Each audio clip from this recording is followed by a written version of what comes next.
Senator Lionhelm. Thank you, Mr Acting Deputy President. I rise to oppose passage of the Enhancing Online Safety for Children Bill 2014. I do so because this bill, like so much of the legislation supported by the major parties in this place, mistakes the state for civil society. In this instance, the mistake is born of a desire to protect the children, a cry that is too often turned into an excuse to restrict everyone's liberties. The bill implements a commitment to deal with electronic posts that bully an Australian child. It creates a new bureaucracy costing $11 million per year, introduces civil penalties of up to $17,000 for social media sites that don't promptly remove material as directed, and facilitates injunctions on bullies. The injunctions will mandate a requirement to apologise. The $11 million I mentioned will pay for the establishment of a Children's E-Safety Commissioner as an independent statutory office within the Australian Communications and Media Authority. He or she will administer a complaints system for cyberbullying material targeted at an Australian child. He will have the power to issue a notice to a large social media service requiring it to remove cyberbullying material as defined in the bill. He has other functions too. He will promote online safety for children, have power to evaluate and accredit educational programs, make grants and advise the Minister for Communications.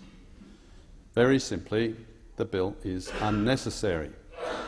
Under Commonwealth criminal law, penalties of up to $30,600 can already be imposed for posting menacing, harassing or offensive material on a carriage service. There have been 308 successful prosecutions under this law since 2005.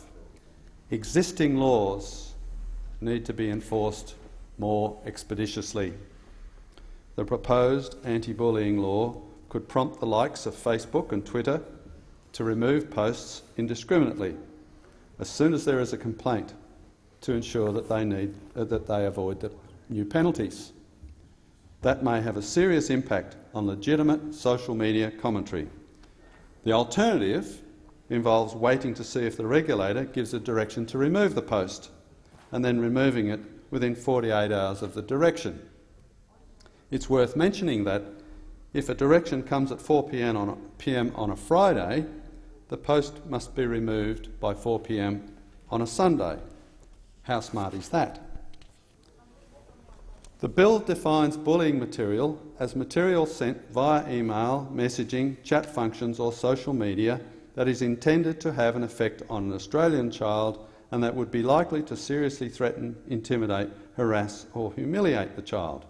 This covers a private conversation between a group of friends about another child. The bill facilitates injunctions requiring bullies to apologise to the bullied. It strikes me as reasonably obvious that the government should not force apologies. Mandated apologies are insincere.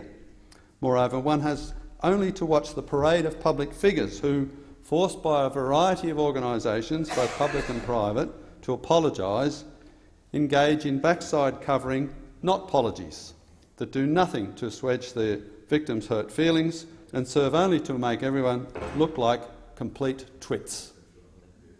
The bill also authorises the regulator to divulge information to principals, teachers, parents, ministers, public servants and police. The potential for retaliatory bullying, also known as authoritarian intervention, is enormous. I'm not fond of quangos and agencies. I generally support throwing the lot on a bonfire, partly because they cost the taxpayer money and partly because they are born of a belief that we need experts to tell us how to live. However, occasionally they are worthwhile. The Office of the Australian Information Commissioner, which helps ensure transparent government and access to freedom of information, is a worthwhile agency. This proposed E-Safety Commissioner is not. Significantly, The Office of Australian Information Commissioner and the E-Safety Commissioner cost the same amount of money, yet the government wants to scrap the former and give us a statutory net-nanny in some sort of perverse, irrational exchange. First, learn to govern. Then you may earn the right to tell people how to raise their children. Thank you, Senator Lyon-Helm.